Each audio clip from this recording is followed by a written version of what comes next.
Jai Hind all of you. We have discussed a lot about Anita in our part 1. हमने अनीता के बारे में बहुत सारी चीज़ें पढ़ी थी कि कैसे वो स्कूल जाना चाहती थी बट उसके पेरेंट्स उसको अलाउ नहीं करते थे, बट समहाउ उसने मैनेज किया, उसने अपने पेरेंट्स को एग्री किया और वो स्कूल जाने लगी. उसने कैसे उसकी टीचर ने उनके पेरेंट्स को ये समझाया कि क्लास 8 तक आपको कोई फ़ीस पे करने की ज़रूरत नहीं है, क्योंकि ये हर बच्चे का राइट होता है, हर बच्चे का हक होता है स्कूल जाना. ठीक है. और फिर जैसे तैसे उसने जब वो पे करने की बारी आई स्कूल में, तो उसने अपने खर्चा निकालने के लिए, अपने स्कूल की फ़ीस पे करने के लिए उसने ट्यूशन क्लासेस लेना चालू कर दी. ठीक है.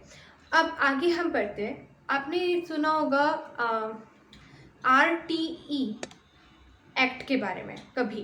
RTE एक्ट मतलब होता है right to education. Right to education मतलब पढ़ने का अधिकार सब लोगों को होता है. ओके. इट मीन्स आप ये किसी को फोर्स नहीं कर सकते, किसी चाइल्ड को, कि आप नहीं पढ़ोगे. ठीक है. हर बच्चे का अधिकार होता है और क्लास 8 तक सारे बच्चे पढ़ सकते हैं बिना कुछ पे करे. ये फ्री होता है सबके लिए. एजुकेशन जो होती है उन्होंने फ्री, ये उन्होंने एक्ट इसलिए बनाया है, ये लॉ बनाया है, एक्ट इसलिए बनाया है ताकि सारे बच्चे 8 तक के जितने भी बच्चे हैं 8 क्लास तक, वो एटलीस्ट 8 क्लास तक तो पढ़ ही सकते हैं. उनको अगर किसी के घर में ये प्रॉब्लम है कि वो पैसे पे नहीं कर पा रहे हैं, उनके पास पैसे इतने नहीं है कि वो अपने बच्चे को पढ़ा पाए, तो इसलिए ये एक्ट बनाया गया है कि अगर आपके पास पैसे नहीं हैं तो भी आपका बच्चा 8th क्लास तक बिना फीस पे करे पढ़ सकता है. ठीक है. तो ये एक्ट बना था 2009 में. 2009 में RTE एक्ट लागू किया गया था सारे बच्चों के लिए. 6 to 14 ईयर्स के बच्चों के लिए ये एक्ट लागू किया गया था. ठीक है. अगर बच्चा उसके बाद भी पढ़ना चाहता है तो ये बच्चे के ऊपर डिपेंड करता है, लेकिन 14th ईयर तक पढ़ना बहुत इम्पोर्टेंट है बच्चों के लिए.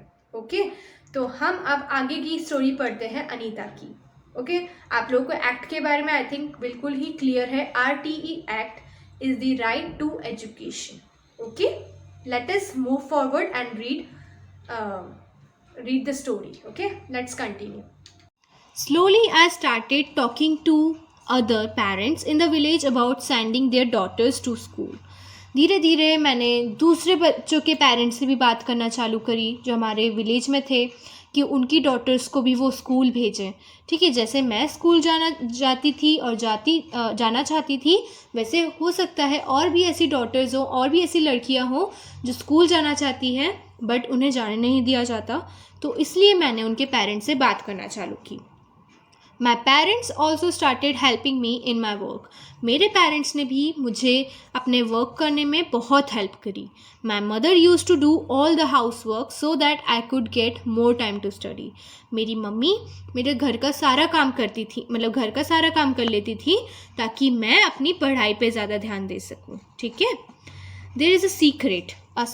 I learned how to ride a motorcycle. I did not tell anyone. I fell down and got hurt many times, but I was happy. एक सीक्रेट है जो मैं आप लोगों को बताना चाहती हूँ, वो ये कि मैंने मोटरसाइकिल राइड करना सीखी, मैंने मोटरसाइकिल चलाना सीखी. मैंने ये किसी को नहीं बताया. मैं बहुत बार गिरी, मुझे बहुत बार चोट भी आई, लेकिन मैं खुश हूँ. Okay. Now from school to beekeeping. अब स्कूल से बी कीपिंग में कैसे क्या हुआ वो पढ़ते हैं. There are many litchi trees.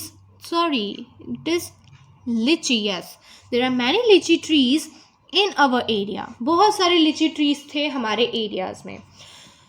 Honey bees are attracted to the लिची फ्लावर्स. जो हनी बीज हैं वो लिची फ्लावर से बहुत ज़्यादा अट्रैक्ट होती है. मतलब ज़्यादा से ज़्यादा हनी बीज आपको लिची फ्लावर्स के पास ज़्यादा दिखेंगी क्योंकि उनको वो बहुत पसंद है. Many people do beekeeping and collect honey. बहुत सारे लोग क्या करते थे, बी कीपिंग करते थे. बी कीपिंग करना मतलब बीज को रखना अपने पास और हनी कलेक्ट करते थे. I thought that I could also do this. मैंने सोचा कि मैं भी कर सकती हूँ. I was the only girl in this course. सिर्फ मैं ही एक लड़की थी जो इस कोर्स में जाना चाहती थी, बी कीपिंग के कोर्स में जाना चाहती थी. During my training, I found that honeybee lay their eggs from October to December.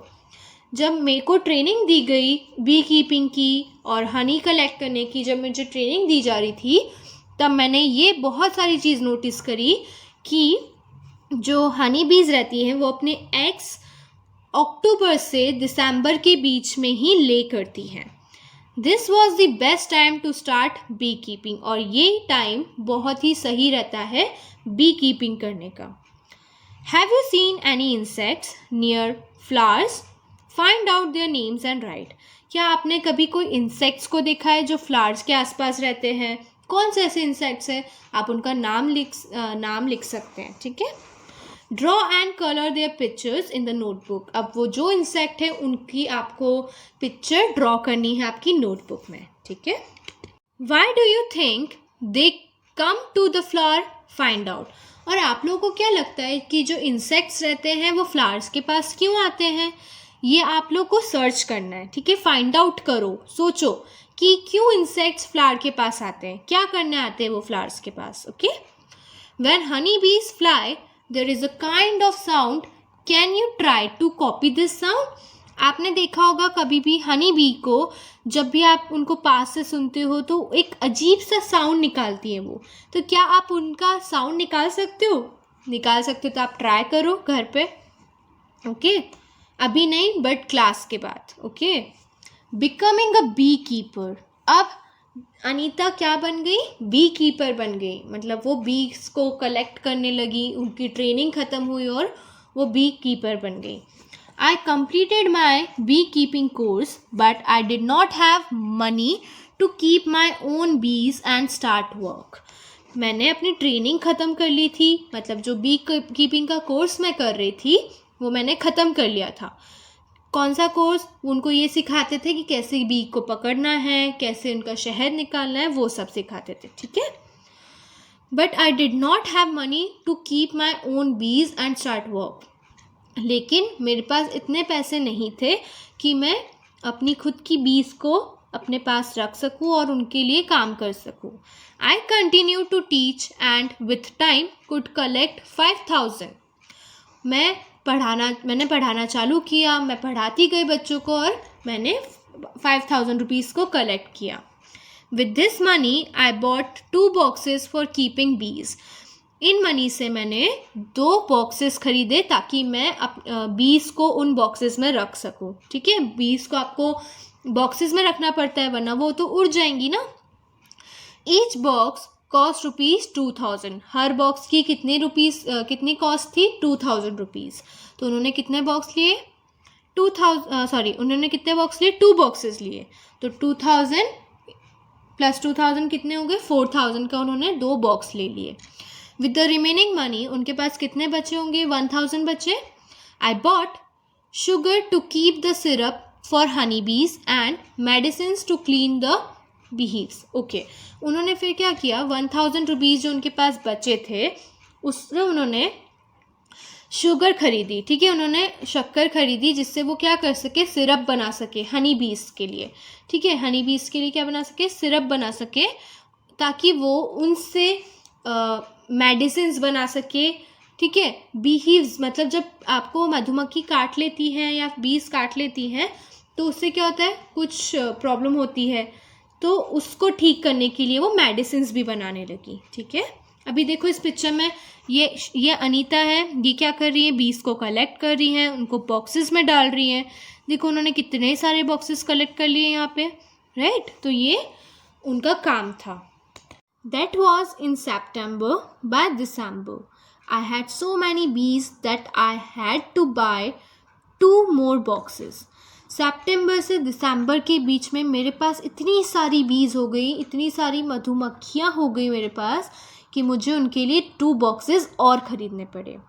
I was still learning about beekeeping. मैं अभी भी बी कीपिंग के बारे में और लर्न कर रही थी. Many times the bees would sting me and my hands and face would get swollen. Okay कभी कभी क्या होता था कि मैं जब भी उनको पकड़ने जाती थी तो बहुत बार वो मेरे हाथ पे काट लेते थे या फेस पे काट लेते थे, तो मेरे फेस पे स्वेलिंग आ जाती थी, ठीक है, सूजन आ जाती थी. It would pain a lot, बहुत ज़्यादा पेन होता था इससे. How could I complain to anybody?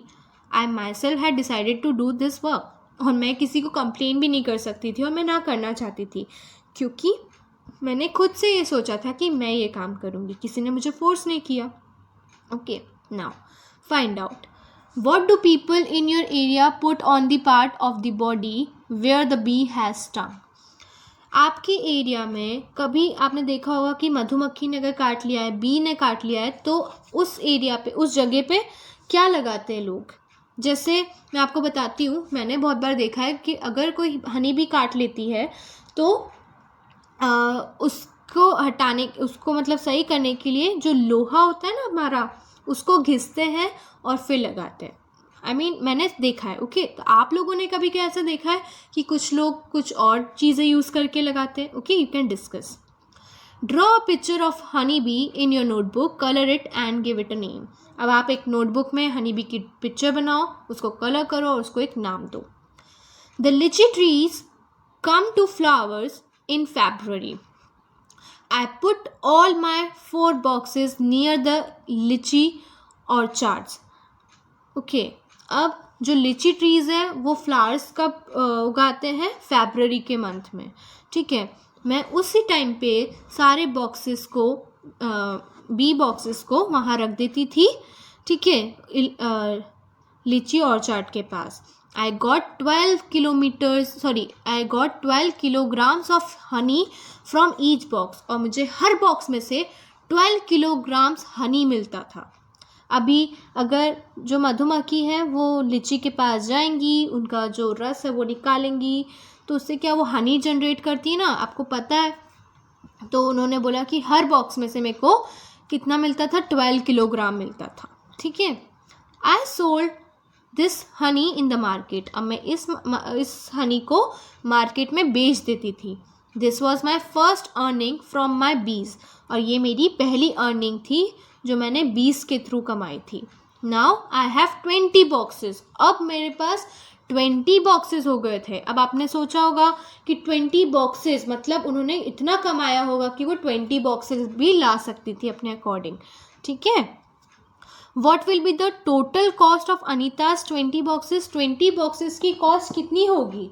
अगर एक बॉक्स 2000 रुपीज़ का था तो 20 बॉक्स कितने रुपीज़ का होंगे, कितने रुपीज़ के होंगे? कैन यू गेस कितने रुपीज़ के होंगे? हाँ, yes, you can guess or you can write the answer here. Okay, next. Every day I cycle to my college. My college is in the town 5 kilometres away. रोज़ मैं cycling करके अपने college तक जाती थी. मेरा जो कॉलेज था वो 5 किलोमीटर्स दूर था. When I go to college, जब मैं कॉलेज जाती थी, my mother prepares the syrup for the bees. वो मेरी मम्मा सिरप बना के रखती थी बीज के लिए. My father looks after the bees. मेरे फादर बीज की देखभाल करते थे. And takes the honey out of the boxes. और बॉक्सेस के बाहर हनी निकालते थे.